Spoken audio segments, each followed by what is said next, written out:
Baik, yang pertama saya akan menjelaskan kepemilikan tidak langsung dan bersama. Kepemilikan tidak langsung terjadi ketika induk menguasai anak perusahaan melalui entitas lain, sedangkan kepemilikan bersama merupakan bentuk khusus di mana afiliasi saling memiliki saham voting sehingga secara tidak langsung memiliki dirinya sendiri.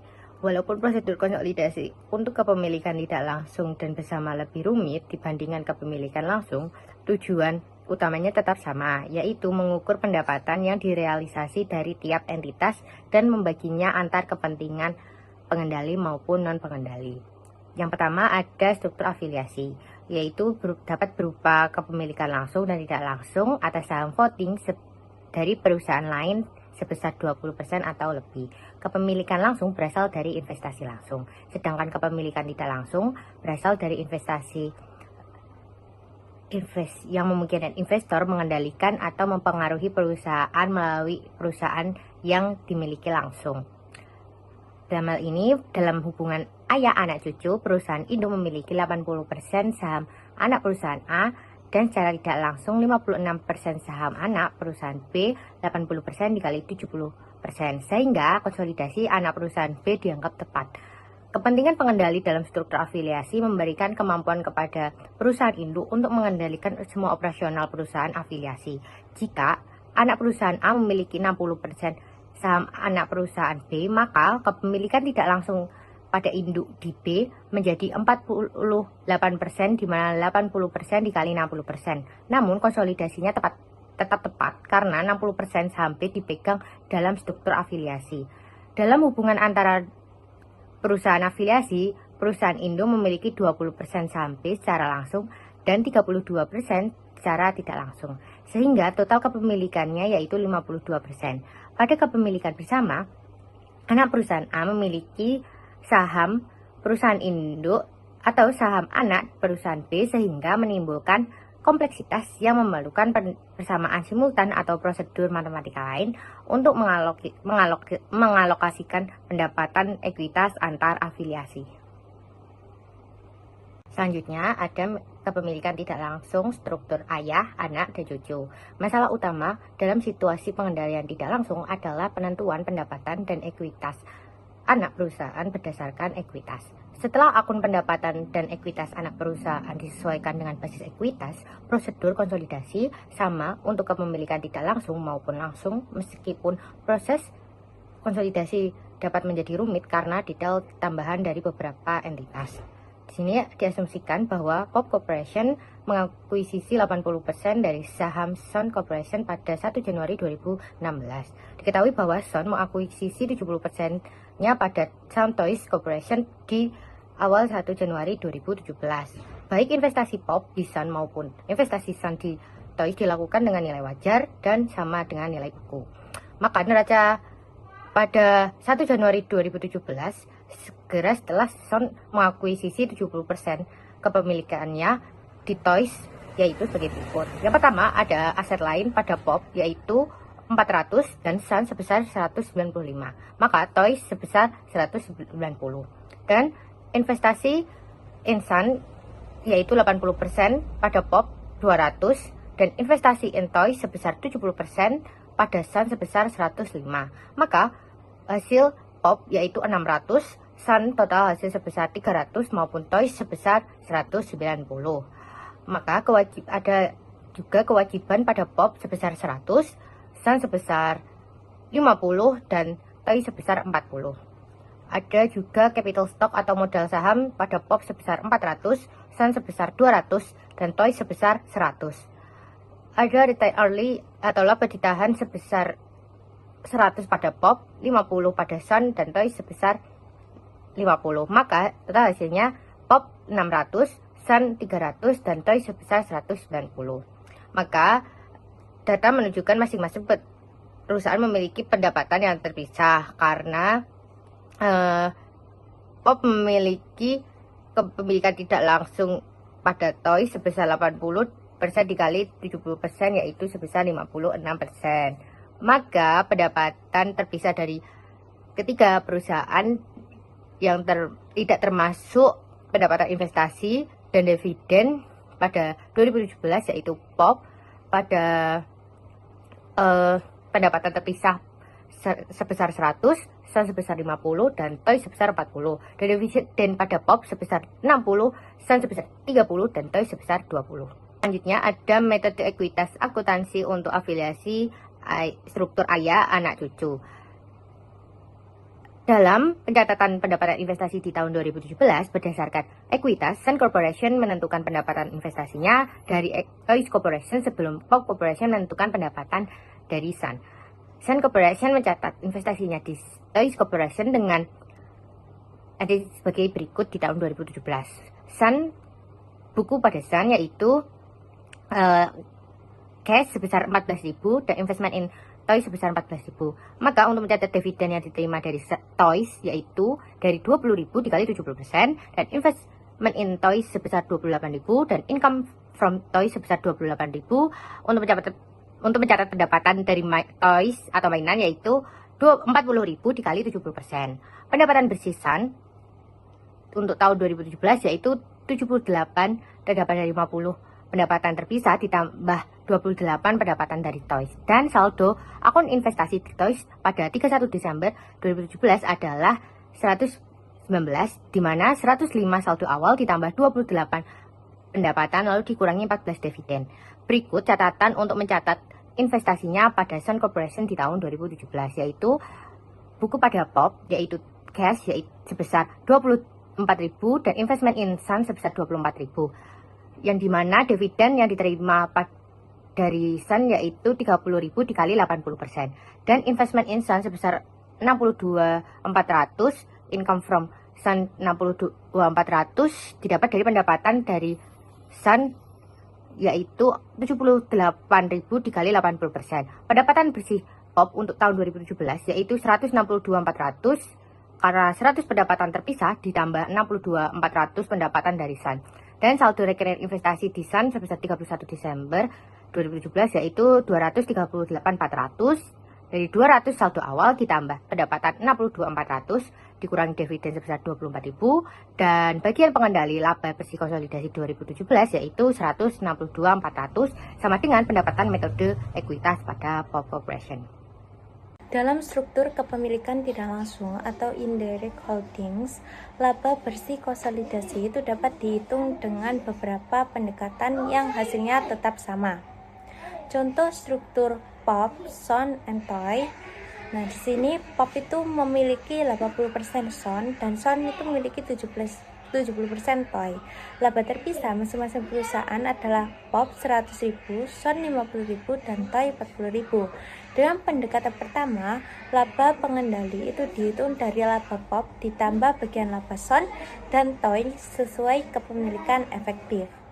POP sebesar 100.000, 80% laba Sun 40.000, 80% dikali 70% laba Toy 22.400 sehingga laba bersih bagian pengendali adalah 162.400. Pendekatan kedua menghitung total laba seluruh perusahaan lalu akan dikurangi dengan non-controlling interest atau NCI. Total NCI itu terdiri dari NCI Sun sebesar 10.000, NCI langsung Toy sebesar 12.000 dan NCI tidak langsung Toy sebesar 5.600.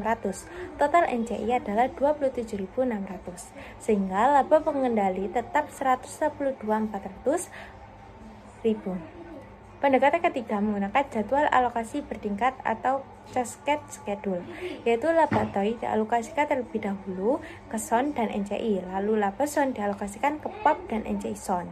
Metode ini itu digunakan untuk struktur afiliasi yang lebih kompleks, terutama jika ada laba antar perusahaan yang belum direalisasikan. Selanjutnya, work paper konsolidasi untuk struktur father son grandson. Ini tidak memperkenalkan prosedur baru dibandingkan konsolidasi sederhana. Perbedaannya itu hanya terletak pada urutan entry eliminasi. Pertama, entry A dan B mengeliminasi investment income, dividen, dan saldo investasi Sun atas Toy itu. Dan kedua, entry C dan D mengeliminasi hal serupa untuk investasi POP atas Sun. Urutan ini itu penting karena laba Sun sudah mencakup investment income dari Toy. Entry E itu mencatat bagian non-pengendali atas laba dan dividen dari TOI maupun SON secara sekaligus. NCI awal TOI sebesar 45.000 merupakan 30% dari ekuitas TOI di awal tahun. Sedangkan NCI SON sebesar 50.000 adalah 20% dari ekuitas SON.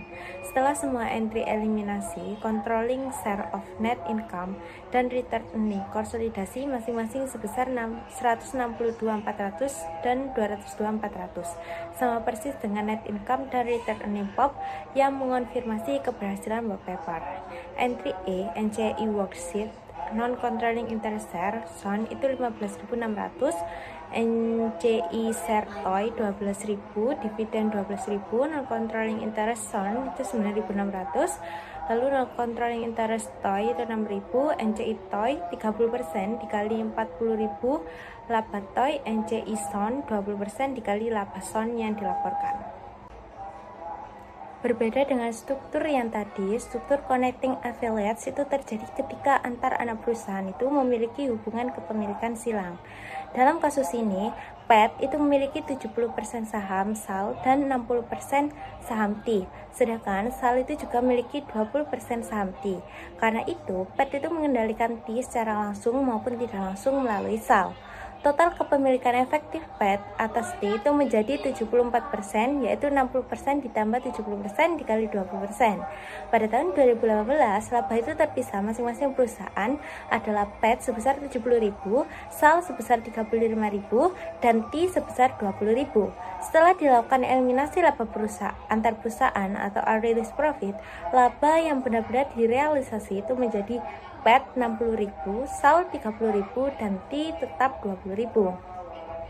Proses alokasi itu dilakukan secara bertahap. Pertama, laba T itu dialokasikan terlebih dahulu karena laba SAL itu sudah mengandung pendapatan investasi dari T. Dari laba T sebesar 20% atau 4.000 dialokasikan ke SAL dan 60% atau 12.000 dialokasikan ke PET. Setelah itu, laba SAL yang sudah disesuaikan akan dialokasikan ke PET sebesar 70% atau 23.800. Hasil akhirnya, laba bersih pengendali atau controlling share milik PET menjadi 95.800, sedangkan non-controlling interest NCI SAL itu sebesar 10.200 dan NCI T itu sebesar 4.000. Hal ini tuh penting dalam struktur connecting affiliates adalah urutan alokasinya. Laba T harus dihitung lebih dahulu sebelum laba SAL agar tidak terjadi perhitungan ganda. Selain itu, laba dari perusahaan yang belum direalisasi itu juga harus dieliminasi terlebih dahulu, seperti laba penjualan tanah dari PET ke SAL sebesar 10.000 dan laba persediaan dari SAL ke PET sebesar 5.000. Setelah seluruh penyesuaian itu dilakukan, saldo investasi akhir PET itu menjadi investment in SAL sebesar 183.200 dan investment in T sebesar 121.200 yang menunjukkan bahwa metode ekuitas telah diterapkan dengan benar. Selanjutnya, saya akan menjelaskan equity method of accounting for connection affiliate. Jadi di sini tuh terdapat kasus di mana PET itu memiliki 70% saham SAL, 60% saham TAI, lalu SAL itu juga memiliki 20% saham TAI. Jadi laba TAI sebagian masuk ke SAL, lalu laba SAL ini masuk lagi ke PET. Karena itu perhitungannya itu harus urut agar tidak dihitung dua kali. Untuk konsep utama dari equity method sendiri, itu jika perusahaan investi memperoleh laba, maka akun investasinya bertambah. Namun jika investi membayar dividen, maka akun investasi berkurang. Kemudian untuk pencatatan SAL atas investasi di TAI, jadi saat menerima dividen dari TAI, TAI itu membayar dividen sebesar 10.000. Karena SAL itu tadi memiliki 20% saham TAI, maka 10.000 dikali 20% sama dengan 2.000. Maka jurnalnya tercatat cash pada investment in TAI sebesar 2.000. Karena SAL menerima uang tunai dari TAI sehingga nilai investasinya tuh turun. Kemudian saat mengakui laba dari TAI, laba TAI itu 20.000 dan bagian SAL itu kan dia 20%, jadi 20.000 dikali 20% sama dengan 4.000. Jadi ditulis di jurnal investment in TAI pada income from TAI sebesar 4.000. Karena TAI untung, maka nilai investasi SAL di TAI ikut naik. Untuk saldo investasi SAL di TAI, saldo investasi awalnya itu 38.400. Lalu ditambah laba dari TAI 4.000 dikurangi dividen 2.000, maka saldo akhirnya adalah 40.400. Untuk unrealized profit atau laba belum terrealisasi itu ada penjualan persediaan antar perusahaan yang menghasilkan laba 5.000, tetapi barangnya itu belum benar-benar terjual di pihak luar. Jadi laba itu tuh belum dianggap terrealisasi gitu. Kenapa kok belum dieliminasi di SAL? Karena transaksi persediaan terjadi antara SAL dan PET, bukan melibatkan TAI. Maka laba TAI itu tetap dihitung penuh. Lalu untuk pencatatan PET atas investasi di TAI itu dividen dari TAI itu TAI membayar dividen sebesar 10.000. PET tadi kan punya 60%, jadi 10.000 dikali 60% sama dengan 6.000. Jadi di jurnal ditulisnya cash pada investment in TAI sebesar 6.000. Lalu untuk pengakuan laba TAI sendiri, laba TAI itu 20.000. Di bagian PET tadi kan 60%, jadi 20.000 kali 60 sama dengan 20.000 kali 60% sama dengan 12.000. Jadi di jurnalnya ditulis investment in TAI pada income from TAI sebesar 12.000. Untuk pencatatan PET atas investasi di SAL, dividen dari SAL itu 20.000. PET punya 70%, maka 20.000 dikali 70% sama dengan 14.000. Jurnalnya tertulis cash pada investment in SAL sebesar 14.000. Lalu menghitung income from SAL, ini tuh awalnya laba SAL tuh 39.000. Di bagian P tadi kan 70%, maka 39.000 dikali 70% sama dengan 27.300. Lalu tetap harus dikurangi sama unrealized profit. Jadi unrealized profitnya tadi kan 5.000. Jadi 5.000 dikali 70% karena bagian PET tadi 70%, maka sama dengan 3.500. Jadi 27.300 dikurangi 3.500.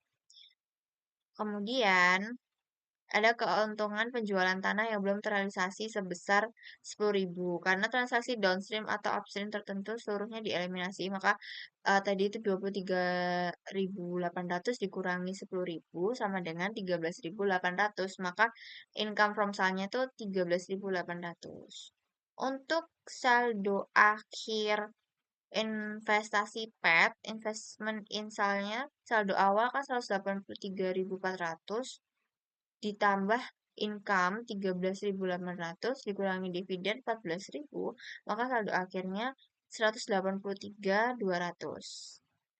Dan investment in TAI saldo awal 115.200 ditambah income 12.000 dikurangi dividen 6.000, maka saldo akhirnya 121.200. Selanjutnya di sini terdapat consolidation work paper-nya, di mana di sini terdapat 3 kolom, yaitu ada PET, SAL, dan TAI. Lalu ada adjustment. Adjustment ini untuk jurnal eliminasinya. Lalu ada consolidation, adalah hasil akhir dari gabungan. Ini yang pertama, ini ada income statement di sales, PET 200, SAL 150, TAI 100.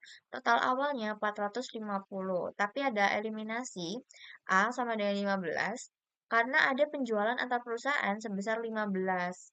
Jadi 450 dikurangi 15 sama dengan 435. Makanya consolidate sales-nya itu 435. Lalu untuk cost of sales itu awalnya kan 100 tambah 80 tambah 50 sama dengan 280. Lalu ada debit B sama dengan 5, kredit A sama dengan 15. A itu kan tadi eliminasi penjualan internal. Kalau penjualan internal dihapus, HPP terkait juga harus dihapus. Makanya kredit 15. Lalu B itu unrealized profit inventory. Ada laba persediaan 5 yang belum terrealisasi karena barang belum dijual keluar grup. Jadi laba harus dikurangi. Efeknya HPP naik 5, laba turun 5, maka debit cost of sales 5. Hasilnya 230 ditambah 5 dikurangi 15 sama dengan 220. Lalu selanjutnya ada income from sale. Di laporan PET itu ada 13,8. Ini adalah equity income dari sale. Tapi dalam konsolidasi tidak boleh ada income from subsidiary karena laporan sel sudah digabung baris per baris. Jadi dieliminasi G sama dengan 13,8. Hasil akhirnya 0. Income from Thai ada PET 12, Sound 4, totalnya 16. Lalu itu juga equity income harus dieliminasi semua, makanya D sama dengan 16. Gain online ada gain 10 dari transaksi tanah antar perusahaan. Karena tanah belum dijual ke pihak luar, gain belum nyata bagi grup, maka dieliminasi C sama dengan 10. Kemudian ada non-controlling interest atau NCI, ini bagian laba yang bukan milik PET. Jadi NCI SAL, PET kan punya 70%, maka berarti NCI-nya itu 30%. Laba SAL itu 39, dikurangi unrealized inventory profit 5, jadi 39 kurangi 5, dikali 30% sama dengan 10,2, makanya I itu 10,2. Kemudian untuk NCI Thai itu eh, Thai itu kan dimiliki 60% PET dan 20% SAL. Berarti grup itu punya total 80%. Jadi outsidernya, NCI-nya itu 20%. Maka laba Thai sama dengan 20. Laba Thai kan 20. Jadi 20 dikali 20% sama dengan 4. Makanya F sama dengan 4. Lalu controlling share of net income, hasil akhir laba induk itu 95,8. Ini laba yang benar-benar milik pemegang saham PET. Kemudian ada retained earnings. Retained earnings PET itu dipakai penuh 223 karena PET adalah induk.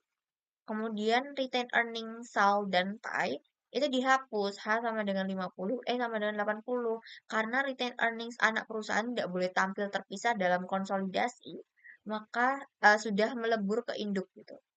Untuk dividen antar perusahaan dieliminasi supaya tidak double count.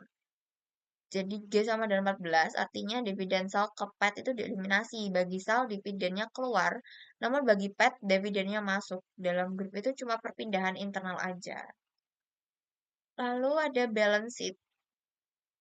Investment account, ini bagian paling penting. Investment in sal, itu dihapus, G sama dengan 0,2, H sama dengan 183,4. Karena dalam konsolidasi tidak boleh ada akun investment in subsidiary dan equity subsidiary secara bersamaan, harus saling dihapus. Kemudian untuk investment in Thai, PET punya investasi sebesar 121,2, SAL juga punya investasi 40,4. Semua dieliminasi dengan D dan E. Lalu goodwill itu muncul 24 karena saat membeli SAL dan Thai, harga beli lebih besar daripada nilai buku. Selisihnya dicatat sebagai goodwill. Untuk non-controlling interest di neraca, ini hak outsider atas aset bersih anak perusahaan. NCI Thai awal E sama dengan 38,4. NCI SAL awal itu H sama dengan 78,6. Tambah laba tahun berjalan F sama dengan 2 dan I sama dengan 4,2. Total akhirnya 123,2. Selanjutnya di sini terdapat the adjustment and elimination entries are produced in journal form. Jadi yang A ini adalah eliminasi penjualan internal di mana sales pada cost of sales 15.000 karena ada transaksi jual beli antar perusahaan dalam grup sebesar 15.000. Kemudian yang B, eliminasi unrealized profit inventory itu cost of sales pada inventory sebesar 5.000 karena ada laba 5.000 dari penjualan internal persediaan tapi barangnya itu masih ada di gudang grup. Jadi laba ini belum benar-benar terjadi gitu karena belum dijual ke pihak luar. Lalu yang C ini ada eliminasi gain on plan. Jadi gain online pada plan aset sebesar 10.000 karena ada penjualan tanah antar perusahaan, penjual mencatat gain sebesar 10.000, tapi bagi grup tanahnya itu masih milik grup sendiri. Jadi gain itu belum nyata gitu. Lalu yang ke D ini ada eliminasi income from Thai. Jadi income from Thai pada dividends, income from Thai sebesar 16.000 pada dividends 8.000 dan investment in Thai 6.000 dan investment in Thai 2.000. Yang 6.000 tadi itu 60%, yang 2.000 ini 20%. Jadi di laporan dan SAL itu ada akun income from Thai karena mereka tuh memakai equity method. Tapi saat konsolidasi, akun income from subsidiary itu tidak boleh ada karena laporan Thai sudah digabung langsung. Jadi income from Thai itu harus dihapus. Kemudian di eliminasi equity Thai, retain earnings Thai 80.000, goodwill 12.000, capital stock Thai 100.000, pada investment in Thai 115.200, investment in Thai 38.400, NCI Thai 38.400. Nah, jurnal ini tuh untuk menghapus equity Thai, membentuk goodwill, dan mengakui non-controlling interest. Kenapa equity Thai itu dihapus? Karena dalam laporan konsolidasi tidak boleh ada akun capital stock anak dan retain earnings anak yang tampil terpisah karena semuanya itu harus dianggap satu grup gitu. Lalu yang bagian F itu adalah bagian laba NCI Thai jadi jurnalnya non controlling interest share Thai 4.000 pada dividen dan NCI Thai 2.000. Kenapa kok 4.000? Karena outsider itu punya 20% Thai. Jadi laba Thai tadi itu kan 20.000. 20.000 dikali 20% sama dengan 4.000. Itu bagian laba outsidernya atau NCI-nya. Kenapa kok dibagi dua? Karena sebagian dibayar sebagai dividen. Kemudian yang G, ini ada eliminasi income from SAL. Jadi income from SAL 13.800, investment in SAL 200, pada dividen 14.000. Konsepnya sama seperti Thai. Kenapa kok income from SAL dihapus? Karena laporan SAL sudah dikonsolidasi langsung. Kemudian yang H, eliminasi equity SAL, retain earnings SAL 50.000, goodwill 12.000, capital stock SAL 200.000, pada investment in SAL 183.400, dan NCI SAL 78.600. Sama seperti Patai, tujuannya itu untuk hapus equity SAL, bentuk goodwill, dan juga bentuk NCI. Kemudian untuk I, bagian laba NCI SAL, NCI share SAL 10.200 pada dividen 6.000 dan NCI SAL 4.200. Kenapa kok 10.200? Karena outsider itu punya 30% SAL. Jadi laba SAL 39.000 dikurangi 5.000 unless profit sama dengan 34.000. Maka NCI atau bagian outsidernya itu 34.000 dikali 30% sama dengan 10.200. Oke, jadi di materi ini kita akan membahas mengenai mutual holding atau kepemilikan bersama antar perusahaan afiliasi. Nah, serta saya akan menjelaskan perbedaan antara treasury stock approach and conventional approach dalam proses konsolidasi. Nah, pengertian dari mutual holding sendiri ini itu terjadi ketika perusahaan afiliasi saling memiliki saham satu sama lain. Nah, kondisi ini itu bisa terjadi antara perusahaan induk dan perusahaan anak maupun antar sesama perusahaan anak, seperti yang ada di gambar bawah ini. Nah, contoh yang pertama itu ketika perusahaan induk memiliki saham perusahaan anak, lalu perusahaan anak juga memiliki saham perusahaan induk. Misalnya nih kayak ini ada parents memiliki 80% saham Sun dan Sun itu memiliki 10% saham parents. Nah, dalam kondisi seperti ini, saham yang dimiliki antar perusahaan afiliasi tersebut itu tidak dianggap sebagai outstanding shares dalam sudut pandang laporan keuangan konsolidasi. Nah, jadi karena itu kepemilikan silang tersebut itu harus dieliminasi pada saat proses konsolidasi. Secara konsep, perusahaan induk itu kan memiliki kepemilikan lebih dari 50% pada perusahaan anak. Namun di saat yang sama, perusahaan anak kan juga punya saham perusahaan induk. Nah, jadi parent common stock yang dimiliki oleh subsidiary ini diakui sebagai treasury. Jadi sifatnya berkebalikan dengan ekuitas biasa. Nah, jika di ekuitas normal dia bersifat kredit, maka kepemilikan ini sifatnya itu debit, sehingga nantinya akan mengurangi ekuitas pada laporan konsolidasi. Nah, selain itu, mutual holding juga dapat terjadi nih antar sesama subsidiary yang ada di contoh sebelah kanan. Jadi perusahaan parent itu punya kepemilikan subsidiary A itu 80%, ke subsidiary B itu 20%, sedangkan subsidiary A itu memiliki kepemilikan 40% ke subsidiary B dan B punya kepemilikan ke A itu 20%. Maka perusahaan Indo itu kan memiliki kepemilikan tidak langsung juga kan kepada subsidiary B. Jadi yang awalnya dia punya 80% ke A dan 20% saham B, kemudian akan memiliki 40% saham B. Jadi kepemilikan tidak langsungnya itu dari 80% dikali 40%, itu kan sebesar 32 ya. Nah, ditambah sama kepemilikan langsung itu 20%, jadi totalnya kepemilikannya menjadi 52%, sehingga B itu tetap dianggap sebagai subsidiary. Nah, namun kondisi lebih kompleks ketika subsidiary ini juga saling memiliki saham satu sama lain, misalnya A memiliki saham B, lalu B juga memiliki saham A. Jadi kondisi ini tuh hubungan kepemilikan menjadi saling terkaitkan dan memiliki interdependensi. Maka dari itu, perhitungan itu harus dilakukan secara bersama-sama dalam proses konsolidasi.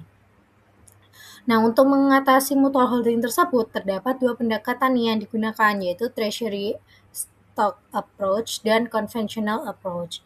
Nah, pendekatan yang pertama atau yang treasury stock approach ini tuh metode saham parent yang dimiliki oleh subsidiary itu dianggap sebagai treasury stock. Artinya saham tersebut itu diakui sebagai saham treasury yang akan mengurangi ekuitas pada saat konsolidasi. Karena dia dianggap sebagai treasury stock, maka jumlah share outstanding-nya akan berkurang. Nah, interdependensi antar perusahaan itu juga dianggap tidak ada, sehingga proses perhitungannya menjadi lebih sederhana nantinya.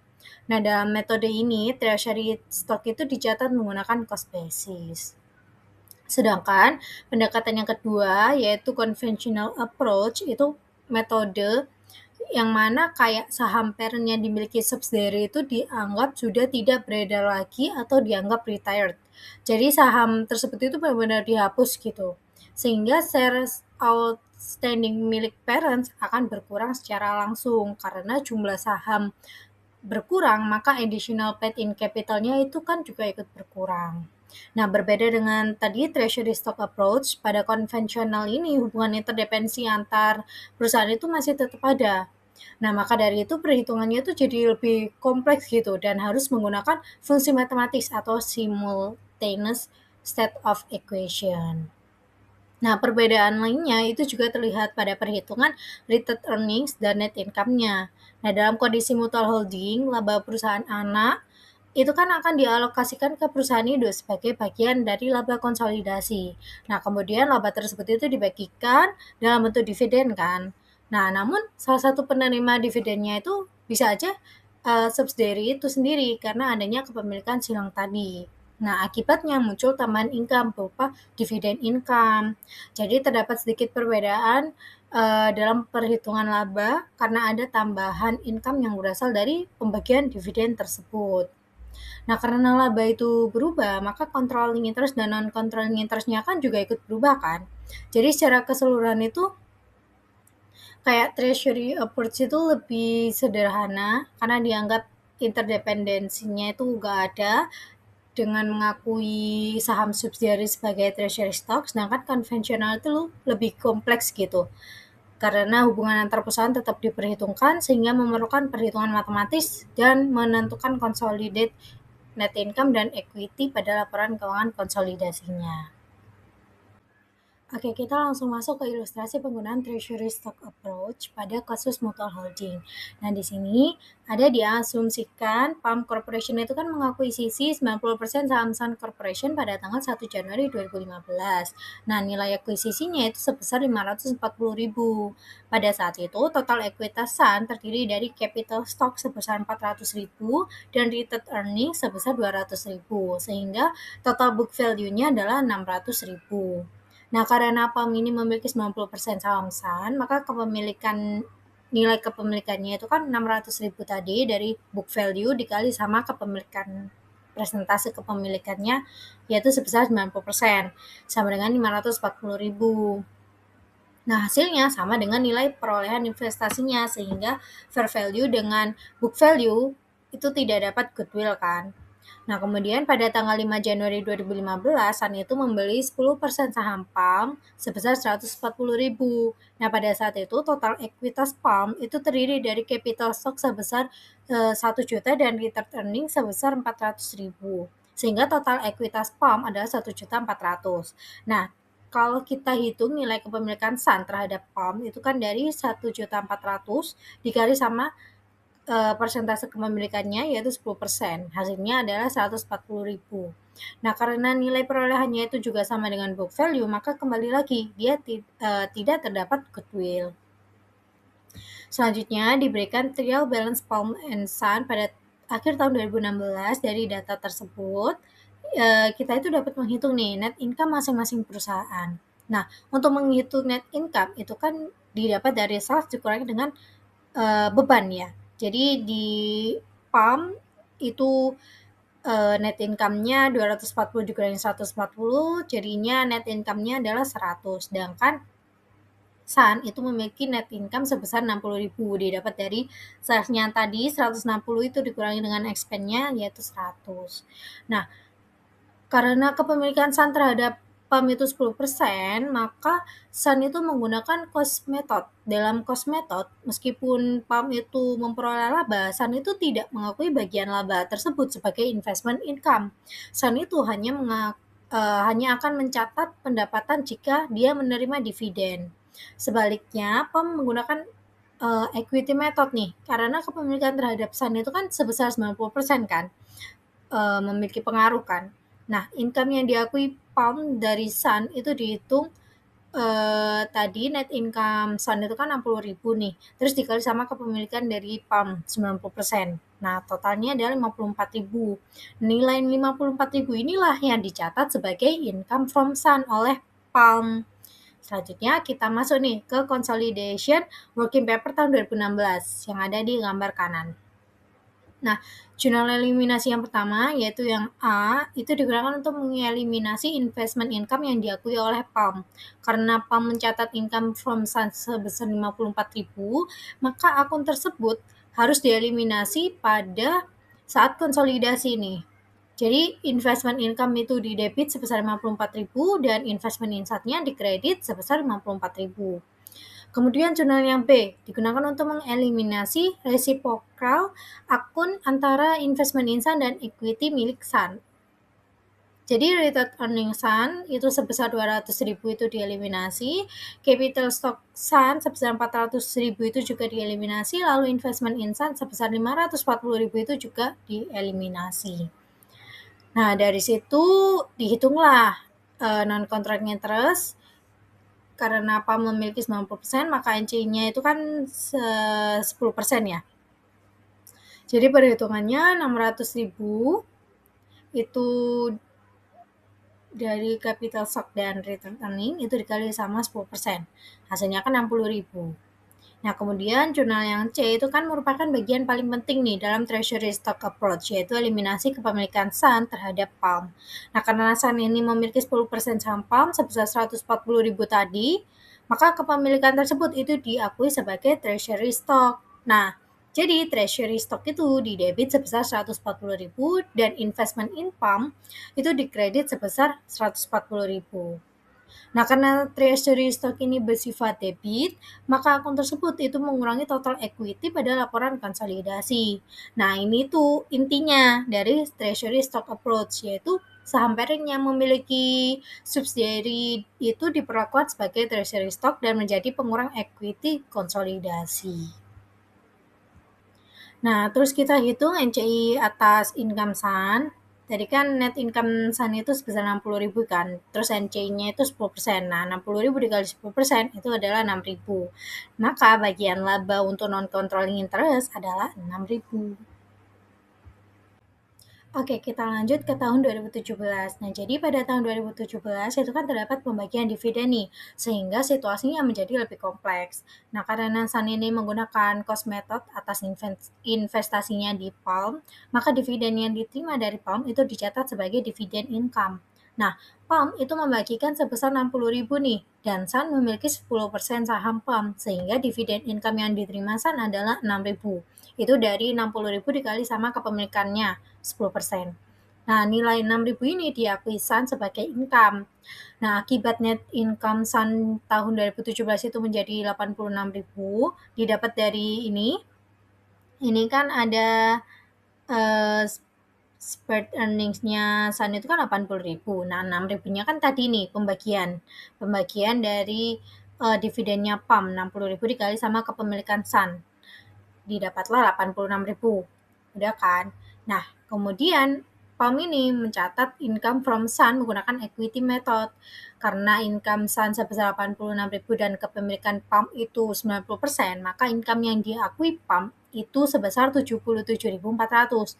Didapat dari 86 dikali sama kepemilikannya 90%. Nah, namun di dalam 86.000 tersebut itu kan terdapat dividen income sebesar 6.000 kan yang berasal dari PAM sendiri. Nah, jika itu tidak dieliminasi, maka akan terjadi double counting nih karena income PAM dihitung kembali sebagai income PAM melalui Sun. Oleh karena itu, dividen income sebesar 6.000 ini harus dieliminasi dan dalam konsolidasi.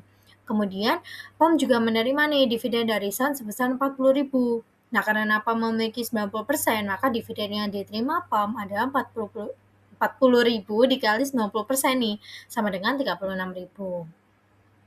Kemudian investment in Sun itu juga berubah karena yang awalnya 594.000 itu ditambah income sebesar 77.400 dan dikurangi dividen sebesar 36.000.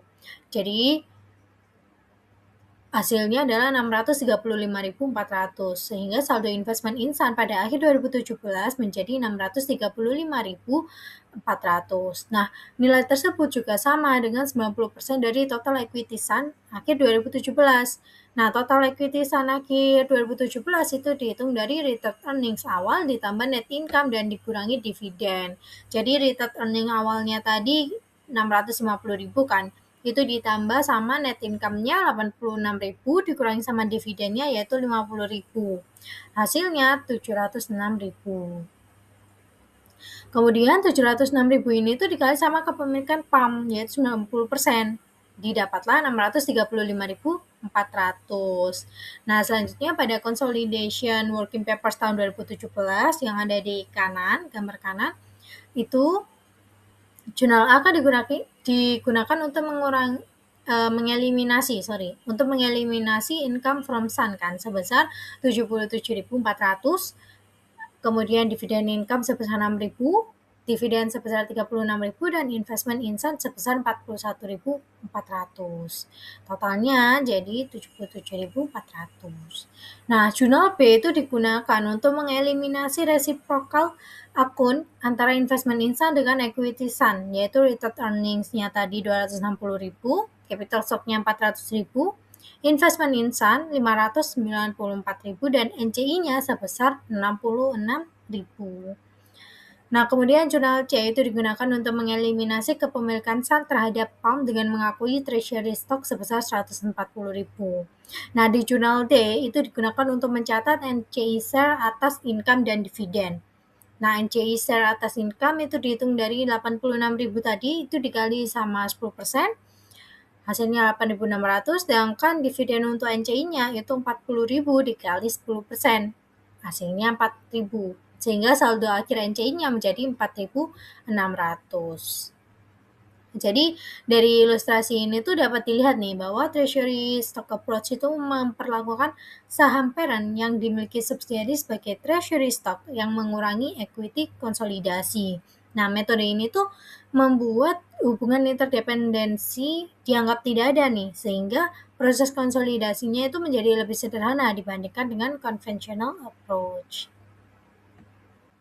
Nah, sekarang kita masuk ke metode yang kedua yaitu conventional approach. Kalau tadi treasury stock approach itu saham parents yang dimiliki subsidiary itu diakui sebagai treasury stock. Kalau di conventional approach, saham parents yang dimiliki subsidiary itu dianggap sebagai constructively retired atau dianggap sudah ditarik dari peredaran. Jadi, parent stock hold by subsidiary itu dianggap sudah tidak beredar lagi. Maka dari itu, saham tersebut tidak ditampilkan di dalam laporan keuangan konsolidasi. Nah, di bawah conventional approach, consolidate financial statement hanya akan menampilkan bagian saham yang benar-benar dimiliki oleh outside stockholder. Di sini ada contoh PAM memiliki capital stock sebesar 1.000 dan retained earnings sebesar 400.000. Kemudian Sun memiliki 10% nih saham PAM. Nah, karena 10% saham PAM dimiliki oleh subsidiari, maka bagian tersebut dianggap constructively retired dan tidak boleh ditampilkan dalam consolidated financial statement. Artinya, consolidated statement hanya akan menampilkan 90% bagian saham PAM saja. Nah, capital stock yang ditampilkan itu dari tadi capital stock-nya 1 juta dikali dengan 90% kepemilikannya, didapat 900.000. Nah, sedangkan retained earning yang ditampilkan adalah 400.000 dikali dengan kepemilikan 90%, hasilnya 360.000. Jadi hanya bagian 90% saja milik outside stockholder yang ditampilkan pada laporan konsolidasi. Nah, kemudian pada PAM itu mencatat investasi pada Sun sebesar 540.000 dengan jurnal investment in Sun pada cash sebesar 540.000. Nah, namun jurnal yang paling penting dalam conventional approach adalah jurnal untuk mencatat constructive retirement atas saham PAM yang dimiliki Sun. Nah, karena Sun tadi memiliki 10%, maka capital stock dan retained earnings PAM harus dikurangi sebesar 10% juga. Nah, tadi capital stock-nya kan 1 juta tuh, dikali sama kepemilikan Sun 10%, didapat 100.000. Nah, retained earning juga nih, 400.000 dikali 10%, didapat 40.000. Maka jurnalnya, capital stock itu didebit sebesar 100.000, retained earnings juga didebit sebesar 40.000 pada investment in PAM sebesar 140.000. Nah, jurnal ini itu digunakan untuk mencatat konstruktif retirement dari saham PAM yang dimiliki oleh Sun. Berbeda dengan treasury stock approach, pada conventional approach ini tidak muncul akun treasury stock. Yang dilakukan adalah langsung mengurangi capital stock dan retained earning-nya parents. Nah, tujuan dari metode ini itu agar capital stock, retained earning, net income, dividen, dan earning per share yang ditampilkan pada consolidated financial statement itu benar-benar hanya mencerminkan bagian milik outside stockholder saja. Selanjutnya kita masuk ke accounting for mutual income under the equity method. Karena PAM dan Sun itu kan saling memiliki saham ya, maka income masing-masing perusahaan itu juga saling memengaruhi. Nah, PAM itu kan memiliki 90% saham Sun, sehingga PAM itu berhak atas 90% income Sun. Tetapi Sun itu juga memiliki 10% nih saham PAM, sehingga Sun juga berhak atas 10% income PAM. Akibatnya terjadi mutual income atau income yang saling berkaitan. Nah, masalahnya income PAM itu tidak bisa dihitung sebelum menghitung income Sun. Sebaliknya juga, income Sun itu juga tidak bisa dihitung sebelum mengetahui income PAM. Nah, karena itu digunakanlah simultaneous equation atau persamaan matematika. Diketahui tadi spirit earnings PAM itu sebesar 100.000 dan spirit earning Sun sebesar 60.000. Untuk persamaannya, untuk PAM itu 100.000 ditambah dengan 0,9-nya Sun. Nah, untuk Sun itu hasilnya dari 60.000 ditambah 0,1-nya PAM. Kemudian persamaan S dimasukkan ke persamaan P nih. Didapat kan 100.000 ditambah 0,9 dikali sama 60.000 ditambah 0,1 P. Hasilnya P sama dengan 169.231.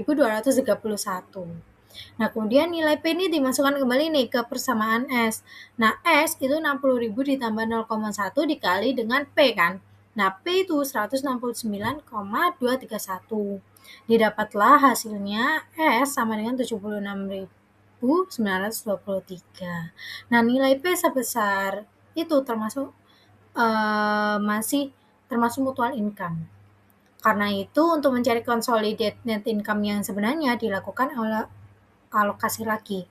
Jadi bagian controlling interest atas PAM itu tadi didapat 169.231, itu dikali dengan kepemilikannya 90%, didapat 152.308. Nah, sedangkan bagian NCI-nya itu 76.923 itu dikali sama kepemilikannya Sun 10%, didapat 7.692. Nah, jika kedua nilai ini dijumlahkan, itu didapatlah 160.000. Hasilnya sama dengan total spread earnings PAM dan SUN, yaitu 100.000 ditambah 60.000. Kemudian income from SUN yang dicatat PAM dapat dihitung sebagai berikut nih, kayak tadi kan didapat 152.308, itu dikurangi dengan 100.000 didapat dari spread earnings-nya PAM sama dengan 52.308, atau juga bisa dihitung langsung dari 76.923 itu dari dikali dengan kepemilikannya si PAM 90%, yaitu 52.308. Nah, nilai-nilai yang dicatat PAM sebagai income from SUN. Selanjutnya kita masuk nih ke consolidation under the equity method. Jadi yang ada di work paper sebelah kanan, itu jurnal A digunakan untuk mencatat constructive retirement atas saham PAM yang dimiliki oleh SUN. Nah, di sini investment in PAM itu dikredit sebesar 140.000 sebagai pengurang investasi akibat saham PAM dianggap retired. Nah, jurnal B itu digunakan untuk mengeliminasi nih income from SUN sebesar 52.308. Karena sebelumnya itu kan PAM mencatat income from SUN ya, maka pada konsolidasi akun tersebut itu juga harus dieliminasi. Nah, jurnal C itu digunakan untuk mengeliminasi reciprocal akun antara investment in SUN dengan equity SUN. Jadi return earning SUN itu dimiliki sebesar 200.000, capital stock-nya sebesar 400.000, dan investment in SUN-nya sebesar 540.000. Kemudian dihitung NCI-nya, dari 600.000 dikali 10% didapat 60.000. Setelah itu dihitung juga NCI share atas income-nya, dari 76.923 dikali 10% didapatlah 7.692. Nah, itu masuk ke dalam NCI work papers. Oke, kita lanjut ke konsolidasi pada tahun berikutnya, yaitu tahun 2017 yang masih menggunakan conventional approach. Jadi pada tahun 2017, spread earning PAMs adalah sebesar 120.000 nih, sedangkan spread earnings-nya SUN itu sebesar 80.000. Nah, karena PAM dan SUN ini saling memiliki saham, maka income masing-masing perusahaan tetap saling memengaruhi. Oleh karena itu, kita kembali menggunakan simultaneous equation untuk menghitung income pada equity basis. Nah, persamaan untuk PAM yaitu P sama dengan 120.000 ditambah 0,9. 0,9 dari kepemilikannya si PAM pada S, dikali S gitu. Seperti cara yang di bawah ini. Nah, sedangkan untuk persamaan SUN itu 80.000 ditambah dengan kepemilikannya yang dijadikan desimal 0,1 P. Kemudian persamaan SUN disubstitusikan ke persamaan PAM, yaitu P sama dengan 120.000 ditambah 0,9 dikali S. S itu didapat dari 80.000 ditambah dengan 0,1 P. Nah, diperoleh hasilnya P sama dengan 210.989. Kemudian kita ganti memasukkan nilai P ke dalam persamaan S. Tadi kan S itu 80.000 ditambah 0,1 P. Nah, P itu kan tadi udah didapat 210.989, jadi hasilnya didapat 101,099. Sorry, S didapat hasilnya 101,099. Nah, nilai P dan S ini termasuk mutual income nih, yang kemudian dilakukan alokasi income. Nah, bagian NCI PAM itu kan tadi didapat 210.989, itu dikali dengan kepemilikannya 90%, didapat 189.890. Sedangkan bagian NCI-nya itu 101,099 itu dikali dengan 10%, yang didapat 10.110. Nah, kemudian PAM itu mencatat investment in SUN menggunakan equity method nih. Nah, PAM menerima dividen dari SUN itu sebesar 400.000. Karena PAM itu memiliki 90% saham SUN ya, maka bagian dividen yang diterima PAM itu dari 40.000 dikali 90%, didapatlah 36.000. Nah, jurnalnya itu cash pada investment in SUN sebesar 36.000. Kemudian, PAM itu mencatat income from SUN sebesar 69.890. Nah, nilai tersebut itu diperoleh dari dari controlling share PAM sebesar 189.890, itu dikurangi dengan spread earnings-nya PAM sebesar 120.000. Jadinya 69.890. Selanjutnya terdapat intercompany dividend. Nah, karena Sun itu memiliki 10% saham PAM ya, maka ketika PAM membagikan dividen sebesar 60.000, Sun itu menerima dividen sebesar 60.000 dikali 10%, sama dengan 6.000 kan. Nah, dividen sebesar 6.000 ini merupakan intercompany dividen sehingga harus dieliminasi pada saat konsolidasi. Nah, kemudian dihitung saldo investment in Sun pada akhir tahun 2017. Itu didapat dari saldo investment insan akhir 2016 yaitu 592.308 yang berasal dari acquisition cost sebesar 540.000 ditambah income from Sun tahun 2016 sebesar 52.308. Kemudian saldo tersebut ditambah income tahun 2017 nih sebesar 69.890 dan dikurangi dividen sebesar 36.000. Didapatlah 626.198. Maka saldo investment insan pada akhir tahun 2017 adalah sebesar 626.158. Nah, kemudian kita lanjut ke consolidation work papers tahun 2017.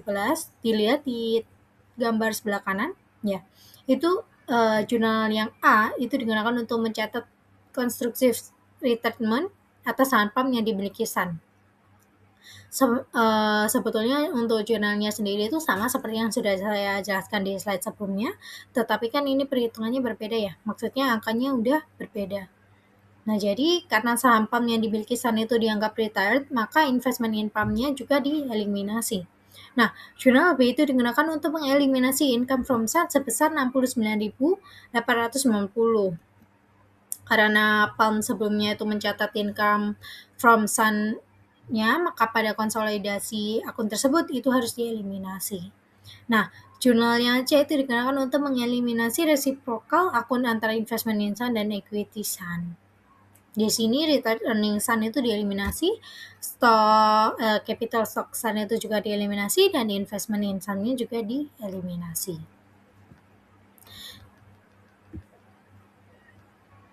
Nah, jadi tujuan untuk seluruh jurnal eliminasi ini adalah agar consolidated financial statement-nya itu hanya menunjukkan equity milik outside stockholder, income yang benar-benar berasal dari pihak luar, dan tidak ada double counting akibat mutual ownership antar perusahaan. Oke, perhitungan terakhir mengenai perhitungan kenaikan net asset menggunakan simultaneous equation. Jadi di bagian ini persamaan itu digunakan untuk menentukan kenaikan consolidated retained earnings dan kenaikan NCI. Nah, di sini P dan S itu menunjukkan increase in net asset masing-masing, yang mana P itu pada consolidate basis sejak saham PAM dimiliki Sun, dan juga S itu consolidate basis sejak Sun diakuisisi oleh PAM. Nah, persamaannya didapat P itu sama dengan 196.000 ditambah 0,9 S. Untuk Sun sendiri, S sama dengan 106.000 ditambah 0,1 P. Nah, kemudian persamaan S ini disubstitusikan ke persamaan P. Hasilnya 196.000 ditambah 0,9 dikali dengan hasil 106.000 ditambah 0,1 P. Didapatlah totalnya P sama dengan 320.220 dengan cara yang ada di sebelah kiri saya. Nah, karena nilai P itu sudah ditentukan, maka nilai S dapat dicari dengan memasukkan nilai P ke persamaan S, yaitu S dari 106.000 ditambah dengan hasil dari 0,1 dikali 320.220, yang mana didapatkan hasilnya S sama dengan 138.022. Nah, nilai P dan S ini itu termasuk mutual amounts. Karena itu nilai tersebut digunakan untuk mengalokasikan kenaikan net asset ke retained earnings konsolidasi dan NCI.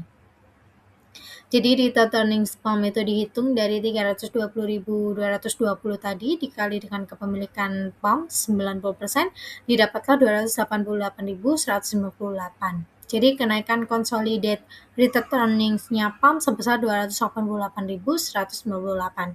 Sedangkan NCI-nya itu dihitung dari 138.022 tadi dikali dengan 10%.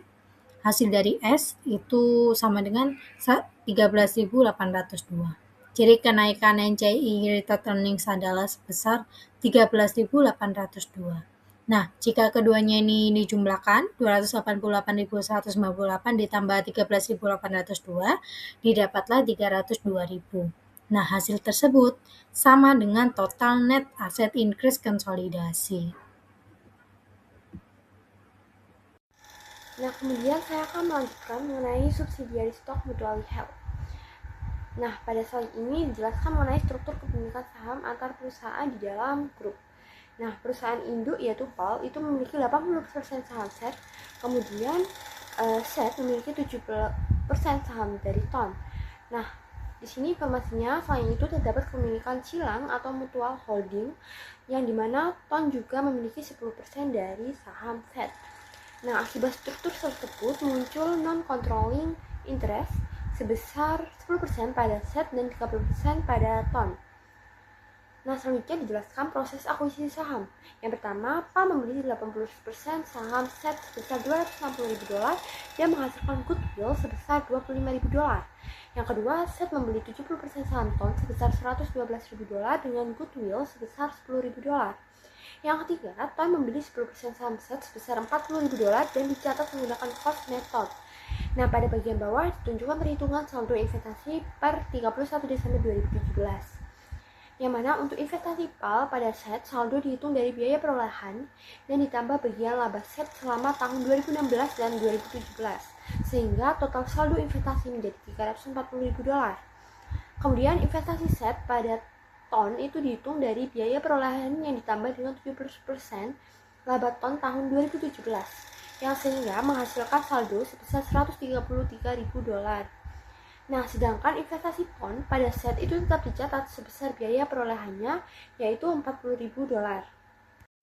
Nah, kemudian saya akan melanjutkan di bagian accounting for mutually held subsidiaries and income allocation. Jadi, ini menjelaskan mengenai perhitungan alokasi laba pada perusahaan yang memiliki kepemilikan silang saham atau mutually held subsidiaries. Nah, pendapatan operasi tahun 2018 ini informasinya terdiri dari PAL sebesar $112.000, SET sebesar $51.000, TON $40.000. Nah, karena terdapat kepemilikan silang, maka laba masing-masing perusahaan saling akan mempengaruhi. Karena itu digunakan persamaan income allocation. Persamaan pertama menunjukkan laba PAL diperoleh dari laba operasinya sendiri ditambah 80% dari laba SET. Nah, persamaan kedua menunjukkan laba SET terdiri dari laba operasinya sendiri ditambah 70% laba TON. Sedangkan laba TON dari laba operasinya sendiri ditambah 10% laba SET. Kemudian dilakukan penyelesaian persamaan. Pertama dicari nilai laba SET dan diperoleh hasil $84.946. Kemudian nilai tersebut digunakan menghitung laba TON sebesar $48.495. Setelah itu digunakan dihitung laba PAL atau sebesar $179.957. Nah, pada bagian akhir ditunjukkan alokasi consolidated net income. Bagian pengendali atau controlling interest itu $179.957, NCI pada SET itu $8.495 dan NCI pada TON $14.548. Jika dijumlahkan, total consolidated income group itu $203.000. Yang kesimpulannya, walaupun terlihat kepemilikan silang saham, total laba konsolidasi tetap sama dengan total laba seluruh perusahaan di dalam grup. Kemudian melanjutkan computation of investment account balance atau menjelaskan perhitungan saldo akun investasi masing-masing perusahaan pada akhir tahun 2018. Untuk PAL, saldo investasi pada SET awal tahun $340.000, kemudian PAL mengakui bagian laba $67.957 dari 80% laba SET tadi. Namun PAL menerima dividen dari SET $24.000 sehingga dividen mengurangi akun investasi. Yang akibatnya saldo akhir investasi PAL pada SET menjadi $383.957. Selanjutnya SET, saldo awal investasi TON itu $133.000, kemudian mengakui laba dan TON itu $33.946, yaitu 70% dari laba TON. Kemudian SET itu menerima dividen dari TON $14.000, sehingga saldo investasi dikurangi sebesar jumlah tersebut. Sedangkan untuk TON, investasi 10% pada SET dicatat menggunakan cost method, sehingga saldo investasi tetap sebesar $40.000 dan tidak dipengaruhi oleh pengakuan laba maupun dividen. Dari perhitungan ini dilihat bahwa pada equity method, akun investasi akan bertambah karena bagian laba dan berkurang karena dividen yang diterima. Kemudian bagian berikutnya membahas consolidation work paper menggunakan equity method. Jadi pada laporan laba rugi terlihat income from set dan juga set mengakui income from ton. Namun dalam proses konsolidasi, akun-akun investasi dan income antar perusahaan itu harus dieliminasi agar tidak terjadi pengakuan ganda. Karena itu dibuat jurnal eliminasi. Yang pertama, eliminasi income from set sebesar $67.957 terhadap akun investasi pada set. Kemudian income from ton milik set sebesar $33.946 juga dieliminasi terhadap akun investasi pada ton. Selain itu, dividen antar perusahaan juga dieliminasi karena dividen hanya transaksi internal di dalam grup saja. Nah, pada bagian NCI dihitung bagian laba pemegang saham non pengendali. Untuk set $8.495, untuk ton $14.548. Di bagian neraca, akun investasi pada set dan ton dieliminasi terhadap ekuitas anak perusahaan. Kemudian goodwill itu juga diakui, goodwill PAL $25.000, goodwill set $10.000. Nah, setelah seluruh eliminasi dilakukan, laporan konsolidasi menunjukkan total aset sebesar $1.551.000 dan total liabilities serta equity dengan jumlah yang sama sehingga worksheet seimbang. Yang mana kesimpulannya konsolidasi work paper itu untuk menghapus seluruh transaksi dan saldo internal agar laporan keuangan konsolidasi hanya menunjukkan posisi keuangan grup sebagai satu entitas ekonomi saja.